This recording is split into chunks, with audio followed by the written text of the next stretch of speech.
Ya. Kecil sekali, Suci. Tolong kondisikan agak lebih cepat, mungkin lebih keras kali. Karena Bu. backsound-nya di belakang lebih keras daripada suaranya Suci. Oh, iya Bu.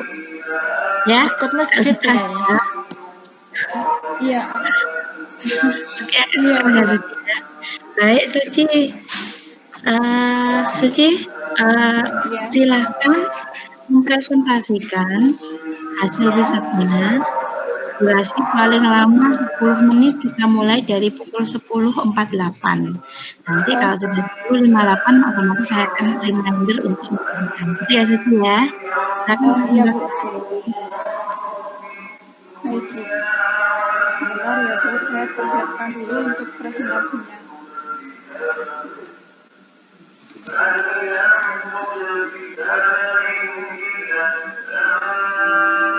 Kok bisa ya latar belakangnya lebih keras dari suaranya ya?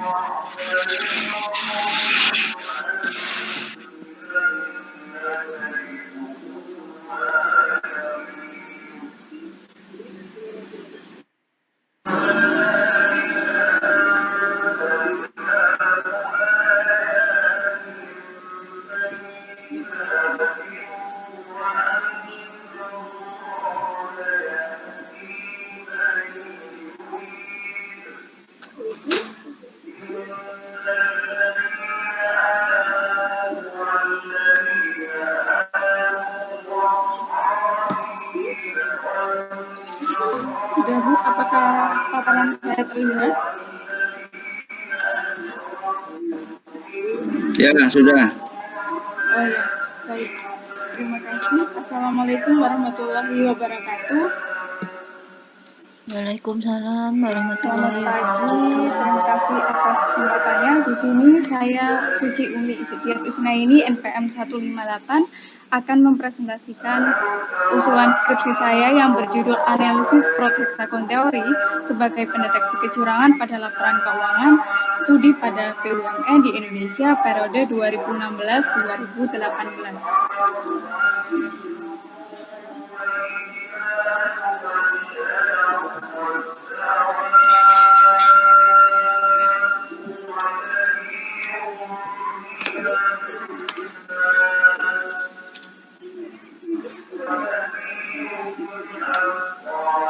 Latar belakang penelitian ingat pentingnya laporan keuangan. Laporan keuangan sebagai alat pertanggungjawaban manajemen di sini memegang peran penting karena sebagai basis dalam pengambilan keputusan ekonomi bagi para penggunanya.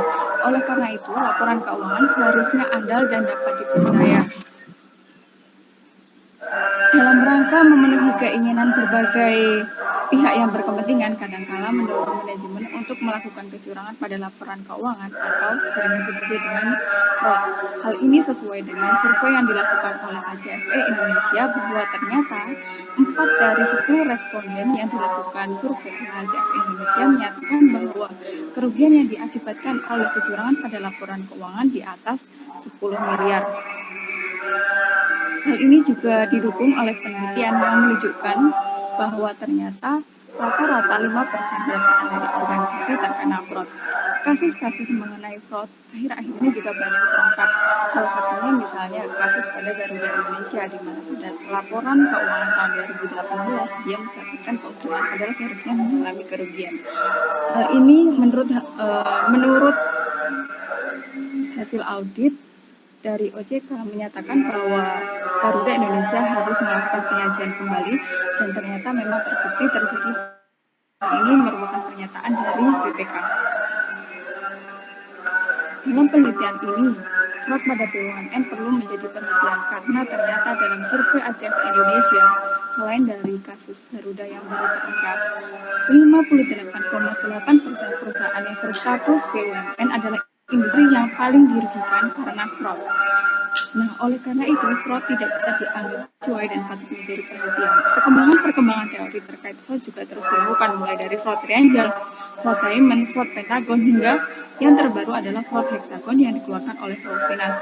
Dalam fraud hexagon terdapat 6 elemen, yaitu stimulus, capability, collusion, opportunity, rationalization, dan echo atau score teori.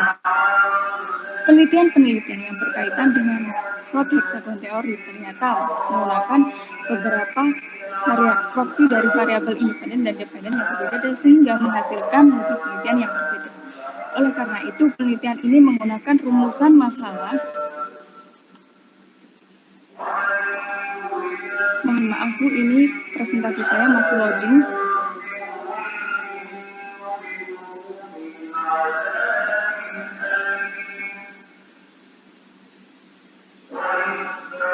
Jadi nggak apa-apa ya. Oh iya, baik. Sambil nanti uploadingnya selesai, baik. Ya, terima kasih. Jadi dalam penelitian ini saya peneliti menggunakan elemen-elemen dalam fraud hexagon teori, yaitu skor teori, ke dalam beberapa rumusan penelitian.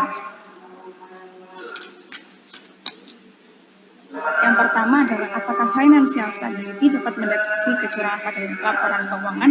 Yang kedua, apakah financial target dapat mendeteksi kecurangan pada laporan keuangan. Yang ketiga, apakah external pressure dapat mendeteksi kecurangan pada laporan keuangan. Yang keempat, apakah change in direction dapat mendeteksi kecurangan pada laporan keuangan. Yang kelima, apakah sistem penilaian internal Joshua dapat mendeteksi kecurangan pada laporan keuangan. Yang keenam, apakah ineffective monitoring dapat mendeteksi kecurangan pada laporan keuangan.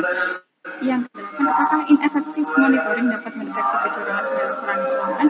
Yang kesembilan, nature of industry dapat mendeteksi kecurangan pada laporan keuangan. Dan frequent number of CEO which dapat mendeteksi kecurangan pada laporan keuangan. Tujuan dari penelitian ini adalah untuk menguji masing-masing variabel dependen.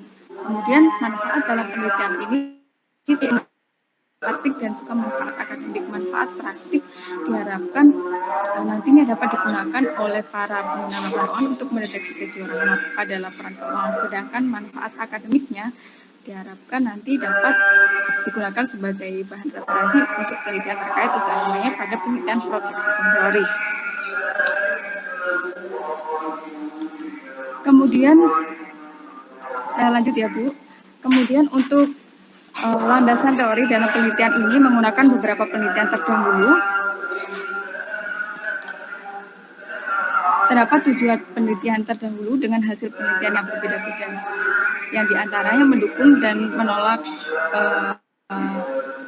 rumusan masalah. Kemudian dalam penelitian ini menggunakan dua teori utama, yaitu teori keagenan dan juga teori yang berkaitan dengan fraud. Teori keagenan yang dijelaskan oleh Jensen and Wakeling yang menjelaskan merupakan bagian dari akibat adanya pembagian wewenang antara agen dengan prinsipal. Agen di sini adalah manajemen dan prinsipal adalah pemilik. Karena terdapat pendelegasian wewenang dari pemilik kepada manajemen untuk mengelola usahanya, maka terdapat juga dan juga asimetri informasi. Asimetri informasi artinya terdapat perbedaan atau kesenjangan informasi yang dimiliki oleh manajemen dengan pemilik. Nah, hal inilah yang kemudian kadangkala mendorong manajemen untuk melakukan kecurangan pada laporan keuangan karena tujuan dari manajemen tentu ingin mendapatkan kompensasi atas pekerjaannya dan tujuan dari prinsipal atau pemilik adalah mendapatkan return yang tinggi atas investasinya. Kemudian teori mengenai fraud telah banyak dikembangkan mulai dari fraud Raymond, mulai dari fraud triangle yang dikemukakan oleh Cressy pada tahun 1953 yang menjelaskan ada tiga hal yang melingkupi ketika terjadi fraud, mulai dari pressure, opportunity, dan rationalization. Kemudian pada fraud diamond yang dikemukakan oleh Wolf and Hermansen menambahkan satu elemen baru yaitu capability, di mana kemampuan dianggap menjadi penunjang ketika terjadi fraud. Kemudian dalam fraud pentagon terdapat satu elemen baru yaitu arrogance atau dalam falsiness disebut juga dengan score teori dengan menambahkan elemen yaitu ego. Kemudian dalam fraud hexagon teori terdapat satu elemen baru yang lagi yaitu collusion.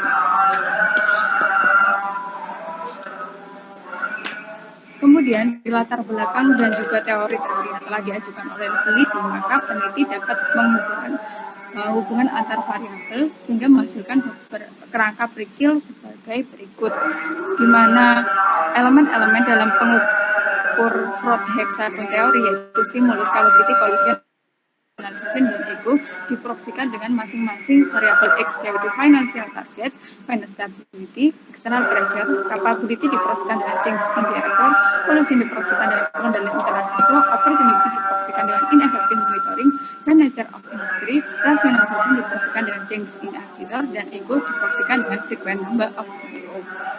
Kemudian metode penelitian. Dalam penelitian ini menggunakan penelitian kuantitatif dengan objek penelitian yaitu kecurangan pada laporan keuangan BUMN yang ada di Indonesia.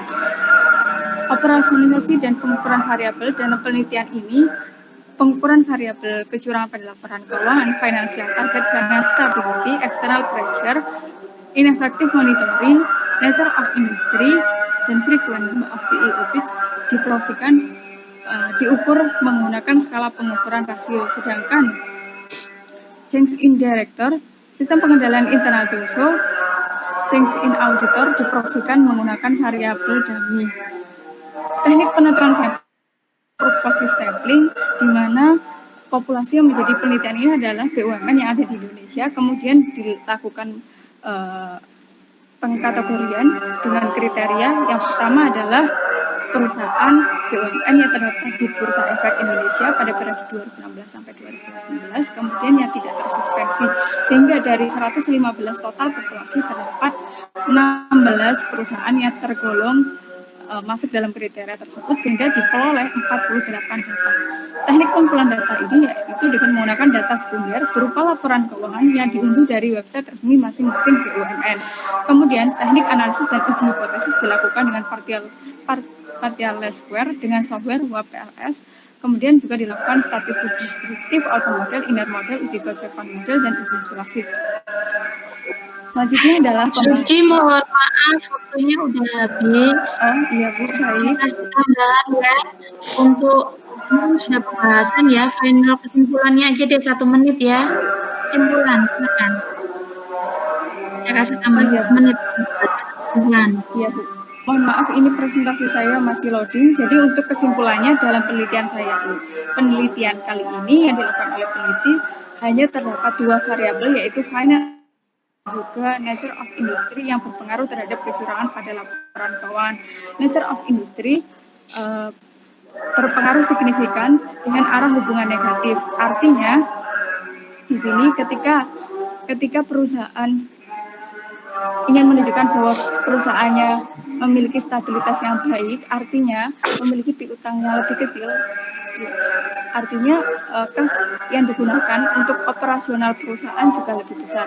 Oleh karena itu, ketika perusahaan memiliki piutangnya lebih banyak, maka dia akan berusaha untuk memanipulasi laporan keuangan. Dalam hal ini adalah untuk menekan agar peredaran kas menjadi lancar dalam rangka mendukung operasional perusahaan itu tadi. Nah, hal ini juga didukung juga oleh fraud hexagon teori, di mana dalam rangka menunjukkan Suci, kamu kesimpulan atau pembahasan itu ya? Oh iya, saya kasih pembahasannya Bu tadi, maaf Bu. Kamu malah bahas. Oke, cukup deh. Oh enggak, Bu Dia, karena Pak Gede enggak terlihat, Bu Dia, monggo. Oke ya. Saya permisi dulu tanya Suci ya. Kalau rumahmu dekat masjid, itu kamu nggak pusing kah? Dengan suara yang sangat luar biasa kerasnya. Tiap berapa jam itu? Iya, mohon maaf Bu, sebelumnya memang ini kos saya sebelahnya masjid pas. Oh, kos-kosan toh, bukan di rumah kamu? Iya, saya belum pulang kampung Bu. Kasiannya. Boleh pulang kampung kah? Kampungmu di mana? Saya di Lamongan Bu. Oh. Ya wes, itu tadi saya bingung dengan suaranya. Apa nggak pusing gitu tiap hari? Iya Bu, mohon maaf sebelumnya ya Bu ya. Nggak apa-apa. Nggak bagus sih, cuman kalau kedekatan gini kan jadinya kamu bisa tidur ya. Rame. Kelihatannya rame gitu. Oke, Suci ya. Kamu sudah baca komentar saya di Classroom ya? Iya Bu, sudah. Alhamdulillah. Terima kasih Bu revisinya. Nah, sekarang saya mau tanya dulu. Mau tanya dari mana ya? Sampai bingung dengan suara itu tadi. Mulai dari ini aja. Tentang masalah ya. Sebetulnya masalah risetmu itu apa tuh? Iya Bu, yang pertama dari fenomena Garuda Indonesia itu yang dinyatakan juga oleh BPK, ternyata Garuda Indonesia itu melakukan rekayasa pada laporan keuangan. Selain itu juga berdasarkan survei dari ACF Indonesia, ternyata BUMN itu adalah industri yang paling dirugikan dari adanya fraud. Seperti itu Bu. Sebentar, BUMN yang paling dirugikan atau BNN yang melakukan fraud? Industri yang paling dirugikan dari adanya fraud. Kalau menurut survei ACF Indonesia seperti itu. Jadi saya menyimpulkan, maksud saya pengertian dirugikan dengan adanya fraud itu apakah BUMN sendiri yang melakukan fraud ataukah perusahaan lain melakukan fraud yang merugikan BUMN gitu loh? Yang mana kira-kira? Kalau menurut saya itu dia yang melakukan fraud sendiri Bu. Oh, jadi BUMN sendiri yang melakukan fraud. Iya. Di situ kan tertulis 58% ya kalau nggak salah tadi di paparannya Iya. ya. Nah, itu 58% tuh BUMN mana aja itu? Nah, kalau dari survei ACF Indonesia tidak dijelaskan secara detail Bu. Oh gitu, hanya menyebutkan 58% gitu. Iya, persentasenya sektor apa saja seperti itu. Sektor apa aja itu? Ada manufaktur juga. Nah, itu baiknya dijelasin ya di bab 1 ya. Oh baik Bu. Ya, supaya bisa saya ada benang merahnya dengan sampel yang Suci teliti. Ya kan? Karena kalau saya lihat kan cuman Garuda. Nah, kemudian memang sih ada Garuda di sampelnya, tapi kalau ada 58%, kenapa kok cuman Garuda aja yang disebut kan gitu. Jadi mungkin dengan menyebutkan industrinya bisa dikaitkan benang merahnya dengan sampel ya. Ya, Oke, baik. itu untuk bab 1. Kemudian untuk bab berapa tadi? Kalau saya lihat lagi ya komentar saya. Lupa saya ini. Komentar saya kedua, pengembangan hipotesis. Hipotesis harus konsisten dari bab 2 sampai bab 5. Hipotesis nggak konsisten kah? Itu Bu, kemarin setelah saya baca, saya di bab 4-nya itu, hipotesisnya itu saya baca dari hasil output dari WPLS-nya Bu.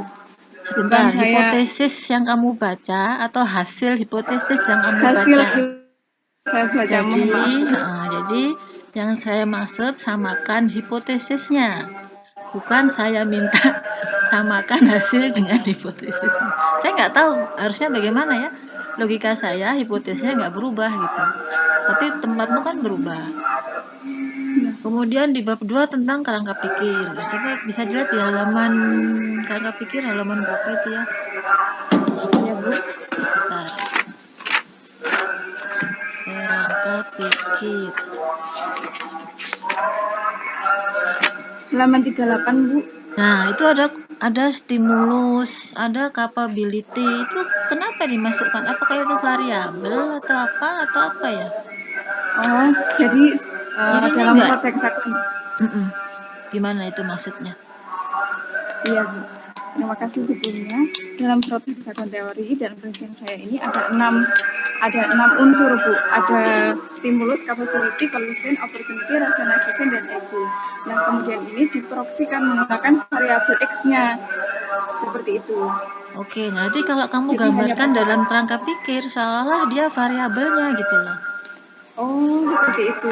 Iya, jadi lebih baik dijelaskan dulu gambar ini sebetulnya maknanya apa. Iya. Iya, baik. Jadi, karena saya bingung kok. Jadi ada X1 tapi ada stimulus nggak ada X-nya gitu. Tapi ada kotaan gitu. Jadi Karena sebetulnya dalam kerangka pikir kotak-kotak itu mengandung makna gitu. Jadi tolong dijelaskan makna ini ya. Oh iya Bu, baik Bu. Itu aja untuk bab 2, kemudian bab 3. Nah, bab 3 itu tentang Bentar, saya lihat lagi ini bab 3. Ini saya sambil lihat di classroom. Iya Bu. Bab 3. Oke, bab 3 kan ada penentuan sampel ya, mana sih? Populasi Oh iya sampling Bu. ya. Iya. Jadi begini ya, kalau kita melakukan populasi sampling pada saat proposal, itu boleh sebatas disebutkan 16. Tapi ketika sudah diteliti, kan sudah tahu sekarang 16 ini perusahaan apa saja. Betul nggak? Betul Bu. Jadi harus membedakan proposal sama skripsi ya. Kalau waktu proposal mungkin 16-nya belum tahu, pokoknya ada 16 perusahaan mungkin ya. Seharusnya kan udah tahu mestinya kalau ini data sekunder, logikanya ya. Jadi seharusnya 16 itu disebutkan di bab 3 ini, bukan di bab 4. Oh, Paham maksud saya? Ya, iya Bu. Terima kasih Bu. itu logika saya saja, karena kan udah tahu gitu loh. Kenapa udah tahu malah jadikan hasil, kan taunya sudah di tahap ini. Pada tahap metode ini sudah tahu perusahaan-perusahaannya. Kemudian tabel 42. Di halaman berapa tabel 42?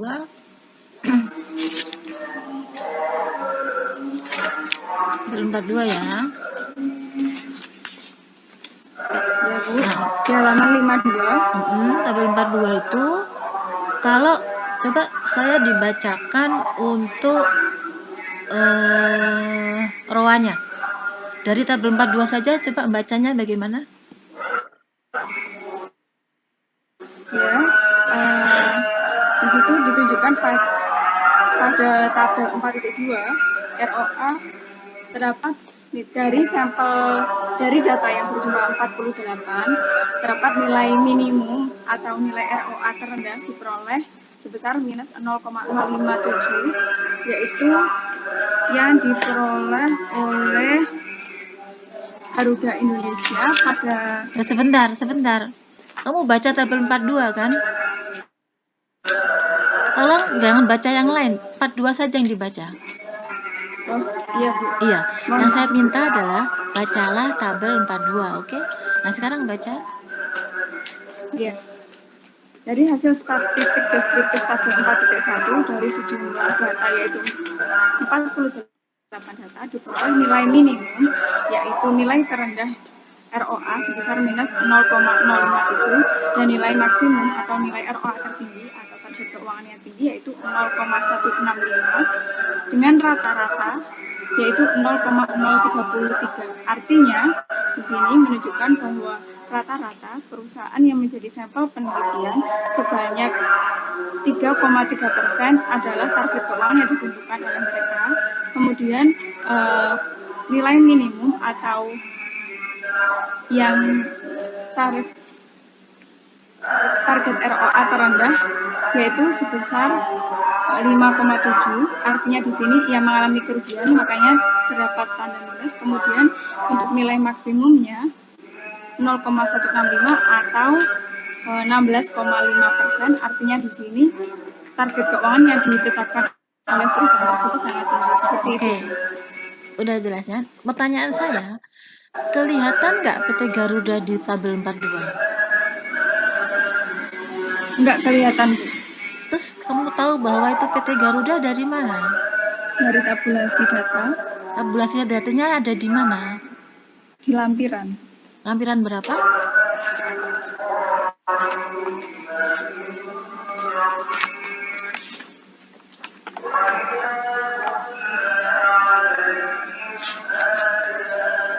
Lampiran 1 Bu untuk ROA dan lampiran selanjutnya untuk variabel yang lain. Enggak, yang menyebutkan PT Garuda lampiran 1 itu ada? Pada halaman 84. Halaman 84. PT Garuda itu yang mana ini? Kelihatankah PT Garuda? Yang kodenya dia, Bu. maksud saya adalah ketika kamu menjelaskan tabel 42, kamu harus kasih tahu dari mana kamu bisa tahu bahwa itu adalah PT Garuda. Ya enggak? Iya, Bu, betul. Ya. Jadi kamu harus pastikan. Jadi kalau bilang PT Garuda juga kasih singkatannya dong. GAAI kurung data keterangan dapat dilihat di lampiran berapa. Jadi orang tuh yang membaca kayak saya gini jadi tahu loh, ini tabel 42 nggak ada PT Garudanya, kok tahu-tahu muncul PT Garuda, ya kan? Garuda. Bisa ya maksud betul. saya ya? Iya, Bu. Jadi kalau memang ditambahkan informasi tambahan, informasi tadi harus dilampirkan dari mana informasinya, sehingga yang membaca juga jelas. Oke, kemudian lanjutkan, saya ingin tahu ya, logika berpikir kamu untuk H7. Untuk hipotesis, Bu. Ya, hipotesis H7, itu logika berpikirnya bagaimana?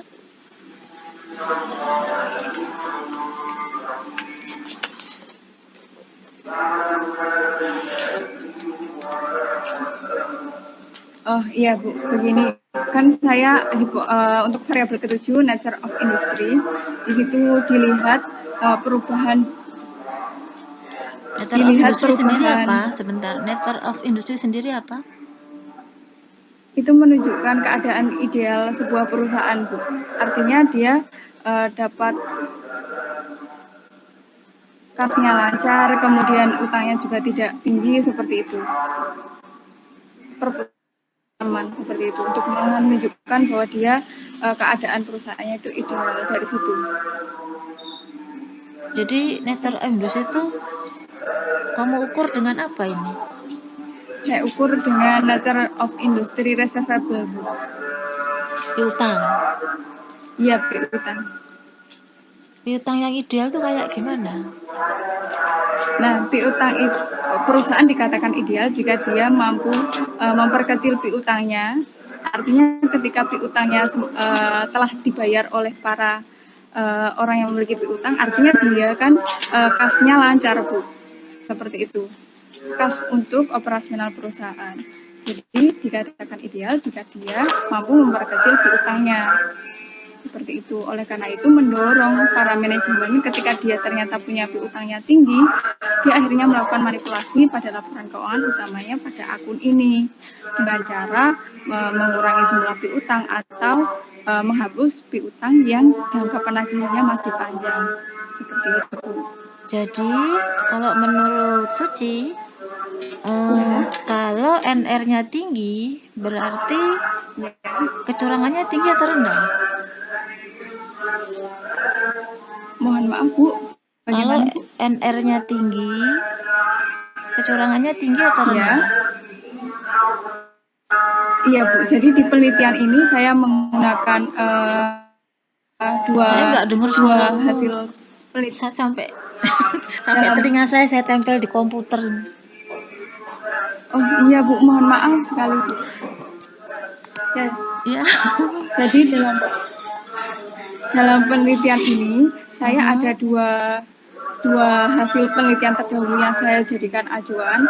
Ada yang berpengaruh positif dan juga ada yang berpengaruh negatif. Enggak, saya tanya logika berpikir kamu, bukan dari riset terdahulu. Oh, baik, Bu. Kalau logika berpikir saya, baik positif atau negatif itu tetap berpengaruh signifikan asal p-value-nya signifikan. Jadi ketika gimana tuh logika berpikir atau asal logika berpikir tuh nggak ada kaitannya sama signifikansi ya? Iya, logika berpikir. Jadi menurut kamu itu seperti bagaimana? Apakah kalau dia makin ideal, apakah dia akan melakukan kecurangan? Betul ya? Yemu atau apa sih yemu? Ketika dia piutangnya tinggi, dia justru malah melakukan manipulasi agar piutangnya rendah, seperti itu. Kalau piutang tinggi lebih cenderung melakukan kecurangan atau kalau piutangnya rendah yang lebih cenderung melakukan kecurangan menurut logika kamu? Kalau logika saya, piutangnya itu aslinya tinggi, kemudian dimanipulasi sehingga terlihat rendah. Piutangnya tinggi terus dimanipulasi. Berarti NR itu manipulasi Akhirnya piutang terlihat kah? rendah. Jadi di laporan Sebentar, saya tanya dulu. NR itu manipulasi ya, piutang, bukan perubahan kan? piutang.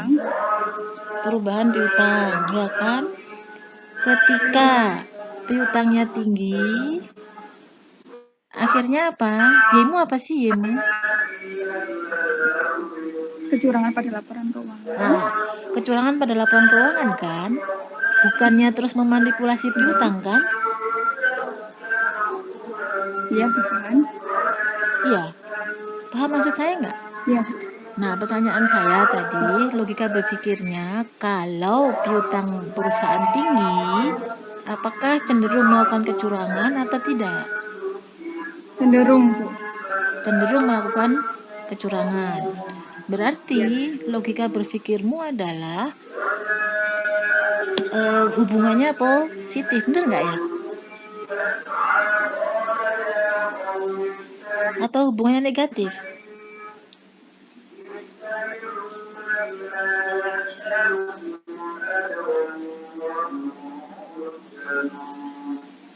Gimana, Cici? Iya, Bu, positif. Karena terus terang saya pusing sama H7mu ini gitu. Saya pengen tahu dari penelitinya. Iya, Bu. Iya. Gimana? Kalau NR-nya tinggi, itu berarti Iya. piutangnya tinggi atau rendah? Kalau NR-nya tinggi. Piutangnya tinggi. Piutangnya tinggi. Yakin? Iya, Bu. NR-nya tinggi. Iya, piutangnya tinggi. Kenapa kok piutangnya tinggi?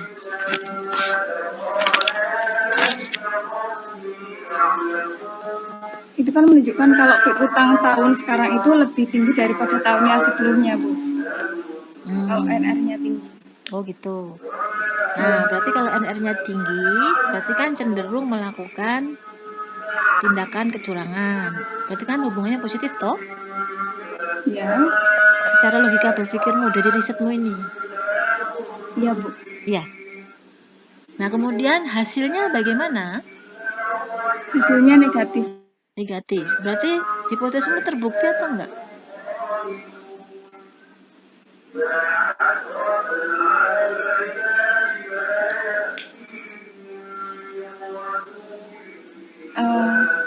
Begini, Bu, saya kan sebelumnya Pertanyaan saya, mohon maaf, jawab Bu. saja. Terbukti atau tidak? Selesai.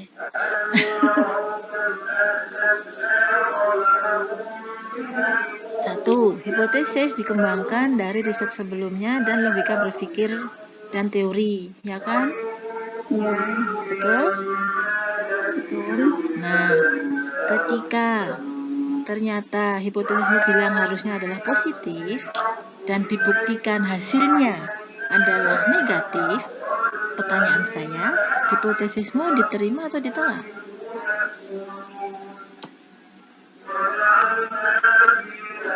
Ditolak, Bu. Tapi mohon maaf, Bu, sebelumnya. Jadi di hipotesis saya itu, saya menggunakan dua asumsi, ada berpengaruh positif dan Nggak juga bisa. negatif. Yang saya tanyakan logika berpikirmu. Nah, kalau logika berpikir yang negatif, gimana cara mikirnya?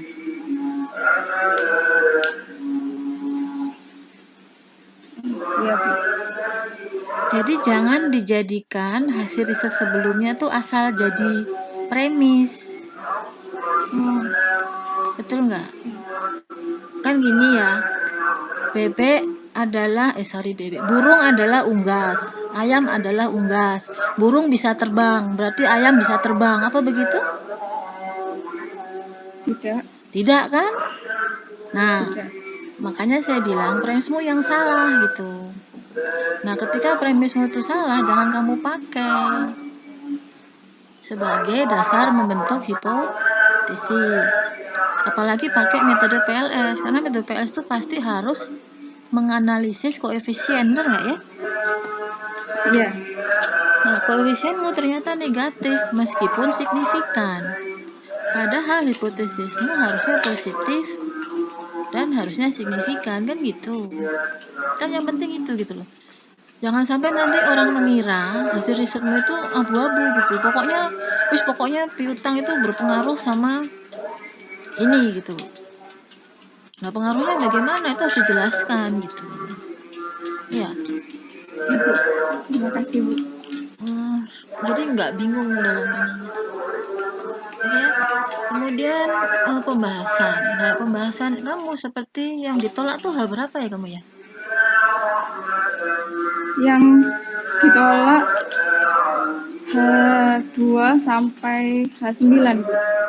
Nah, coba pembahasan di H2 mana pembahasan H2? Financial stability.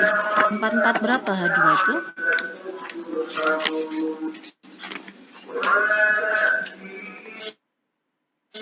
Ini, mohon maaf Bu, ini yang Ibu maksud pembahasan ya. H2 untuk hipotesis kedua halaman 67, Bu. Financial 67. stability. 432 ya? Maksudnya 432. Masuk bab 432 betul ya? Financial stability betul ya? Ya, financial stability. Terus kata-katamu adalah penelitian ini bla bla bla bla. Pertumbuhan total tinggi rendah tidak menandakan perusahaan melakukan kecurangan. Setiap perubahan dalam aset perusahaan dapat terjadi bukan karena adanya kecurangan, namun merupakan hasil dari strategi yang dilakukan manajemen. Nah, pertanyaan saya, hasil strategi manajemen itu tahu dari mana kamu? Iya, Bu. Di sini kan financial stability itu perubahan total aset, Bu. Jadi saya lihat perubahan dari periode sekarang dengan periode sebelumnya. Nah, ini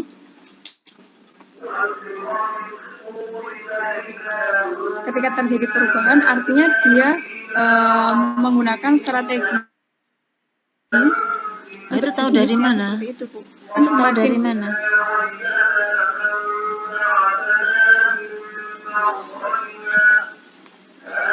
Jadi alasan kamu bahwa perusahaan kamu beranggapan bahwa tidak berpengaruh terhadap kecurangan karena sebetulnya melakukan perubahan aset itu bukan karena curang, tapi karena merupakan strategi manajemen dalam rangka pengelolaan aset. Nah, kamu tahu dari mana ini kalimat itu adalah merupakan strategi manajemen? Ya, pertama saya lihat dulu dari fraud hexagon theory, Bu. Kalau fraud hexagon theory ini kan financial stability itu untuk proxy stimulus. Nah, stimulus itu biasanya terjadi ketika krisis. Nah, dalam penelitian ini pada periode 2016 sampai 2018 ini tidak terjadi krisis. Oleh karena itu saya menyimpulkan kalau ini merupakan strategi dalam rangka mengelola asetnya untuk menambah atau mengurangi aset. Hal ini dilakukan untuk dalam rangka melakukan optimalisasi aset yang dimiliki agar aset yang benar-benar dimiliki itu dapat digunakan untuk menghasilkan laba seperti hubungannya pada ROA, return on asset seperti itu, Bu. Jadi aset yang dimiliki dioptimalkan sebaik mungkin. Oleh karena itu kenapa aset bisa dihubungkan dengan strategi perusahaan dalam mengelola aset. Ini teori tentang stimulus financial stability ini kah?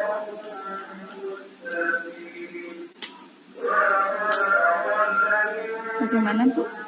Teori tentang stimulus financial stability ini kah? Yang di paragraf berikutnya ini? Iya, iya. Menyatakan seperti ini. Sumbernya aja nggak ada. Sumbernya di mana ini? Oh, dari pencetus fraud hexagon theory, Bu, dari Faucinas. Sina itu pencetus stimulus untuk financial stability. Bukan stimulusnya, Bu. Faucinas ini kan dia menambahkan elemen-elemen sebelumnya yang dicetuskan dari teori fraud sebelumnya, kemudian dilengkapi dengan tambah satu elemen baru yaitu kolusi. Ya. Nah, karena saya menggunakan yang dilengkapi oleh Fauci siapa tadi itu? Ya, Visoli ya itu.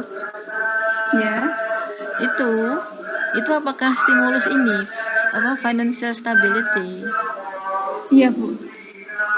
Berarti di pentagon apa? Sebelumnya apa sih? Ini kan hexagon. Sebelumnya pentagon. Pentagon nggak yang ada saya ya teliti financial hexagon. stability.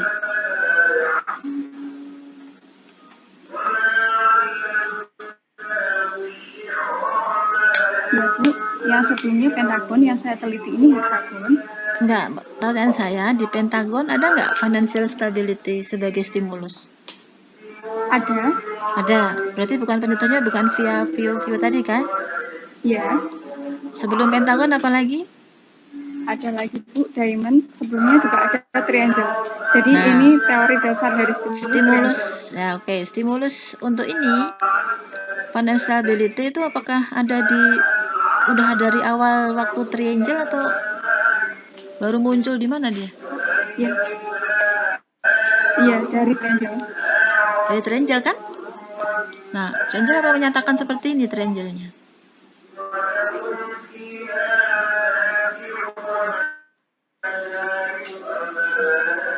Jadi tolong sumbernya yang jelas ya kan, sumber ininya kamu telusuri perubahannya. Harusnya di bab 2 itu dilakukan perbandingan ya antar teori satu dengan teori yang berikutnya dan berikutnya gitu ya.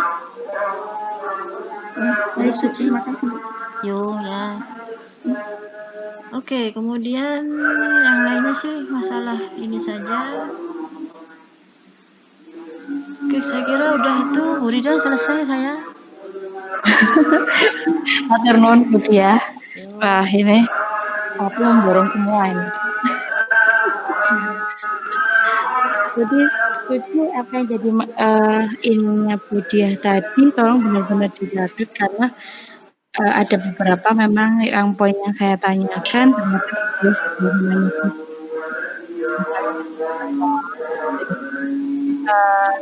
Saya nggak revisi, saya nggak mau ini. Saya rasa tadi kita sangat banyak sekali. Untuk App Store itu ya untuk penilaian yang apa namanya traveling itu ya.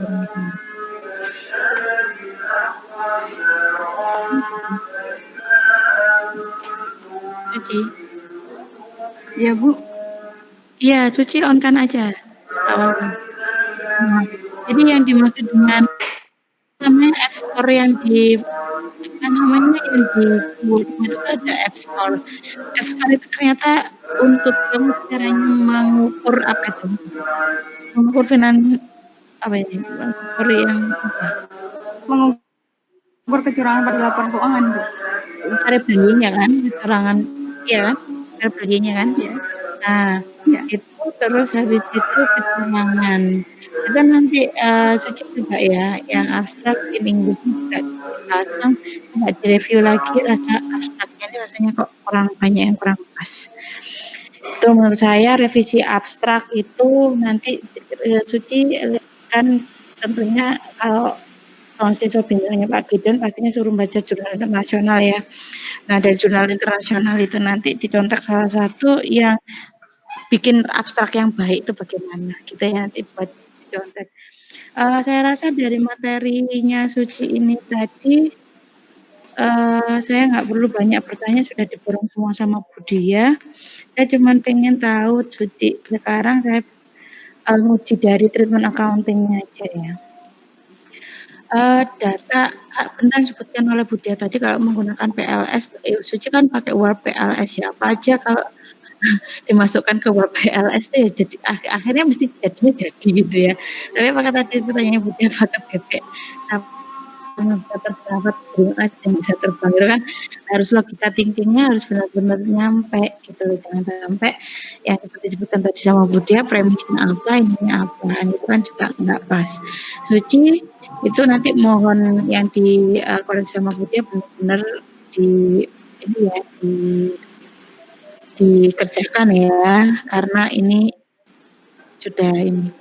Terus Suci untuk yang saya komentar di kesimpulan itu nggak perlu panjang-panjang banget sampai memakan 2-3 halaman seperti ini.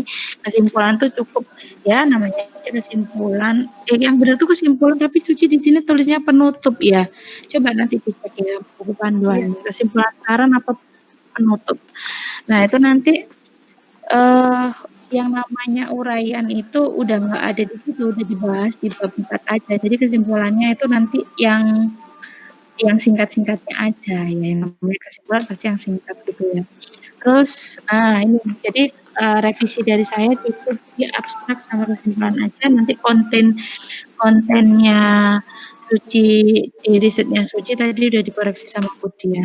Suci, saya mau tanya tentang treatment akuntansi ya. Treatment akuntansi tentang kecurangan laporan keuangan. Suci di laporan keuangan ukurnya bagaimana proksimnya? Pakai F-score kan? Betul? Iya, Bu. Nah, F-score itu kan saya cara pribadi karena pengetahuan saya sangat pendek ya, itu jarang saya baca tentang F-score ini. Suci bisa ceritain nggak tentang F-score ini? Iya, Bu. Dalam F-score ini itu terdapat dua komponen, yaitu accrual quality dan financial performance.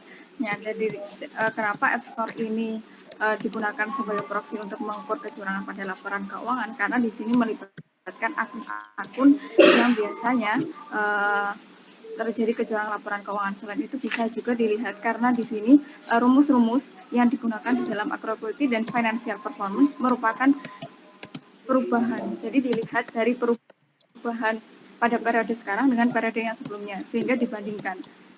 Seperti itu, Bu. Seperti dalam audit juga ketika mendeteksi apakah terdapat kecurangan atau tidak, dibandingkan data-data yang ada pada laporan keuangan periode sekarang dengan periode yang sebelumnya. Seperti itu, Bu. Baik. Ya, Suci.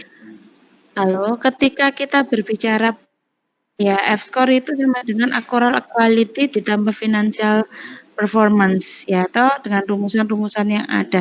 Financial performance ini ngukurnya Suci adalah perubahan in receivable seperti yang tadi sudah dikembangkan sama Budi Hari tadi yang sudah ditanyakan ya, dan seterusnya. Suci ini kan laporan keuangan ini apa tuh namanya? Suci kan lihat satu-satu ya di laporan keuangan perusahaan ya. Iya, Bu. Betul. Nah, kalau sudah ngeliat satu-satu, Suci, saya pengen tahu nih, kalau Suci itu mendefinisikan perubahan pada change in sales, ini ada di rumus change in cash sales, itu definisinya itu adalah delta sales dibagi sales pada tahun T, gitu ya. Nah, Suci, ketika perusahaan itu mendapatkan pendapatan, ya kan? Nah, baik secara kredit maupun secara kas, ya kan? Kira-kira Suci bisa nggak menjurnalkan jurnal pendapatan di satu perusahaan? Jurnalnya ya apa kalau kita dapetin pendapatan di satu perusahaan? Iya, Bu. Kalau pendapatan kas pada pendapatan, atau kalau piutang berarti nambah ke piutang, seperti itu, Bu. Nah, ketika di situ misal pendapatannya nih dapat uang muka dulu. Nah, bagaimana Suci untuk treatment accounting-nya jurnal uang muka ini? Misal ada nih pendapatan sewa, ya kan? Sewa setahun, saya kasih DP dulu atau uang muka, misal sewanya 10 juta, saya kasih DP dulu 2 juta. Gimana tuh Suci caranya untuk menjurnal? Iya, Bu. Berarti kasnya diterima 1 juta, kemudian pada kredit ada pendapatan diterima di muka, kemudian ada piutang. Piutangnya kurangnya tadi. Nah, pendapatan diterima di muka itu masuk komponen di mana ya? Di laporan keuangan. Posisinya ada di mana?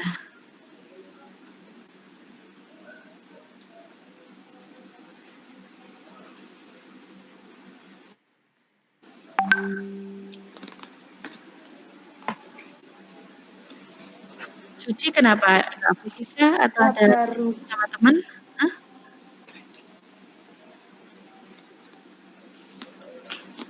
di lab Pendapatan dibayar diterima di muka tadi loh jurnalnya katanya kan Suci kan kalau ada ya DP berarti kan kas pendapatan diterima di muka sama apa tadi sisanya piutang gitu ya. Suci ya Bu. on dulu ya. Ya Bu, masuk di neraca Bu. Masuk di neraca, sisi sebelah mana? Sisi sebelah pasifa atau aktiva? Sisi sebelah aset atau liability atau equity? Sisi sebelah mana?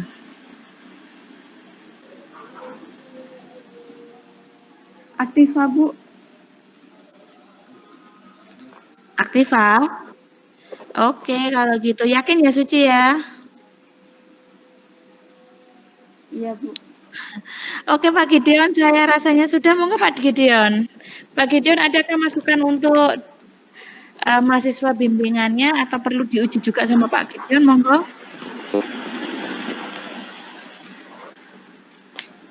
Mohon maaf Bu, Ya, Suci. saya tadi deg-degan Bu. Jadi nggak konsen. Ada di pasifa Bu. Ada di pasifa. Itu masuk di Iya. mana? Di pasifanya bagian mana? Di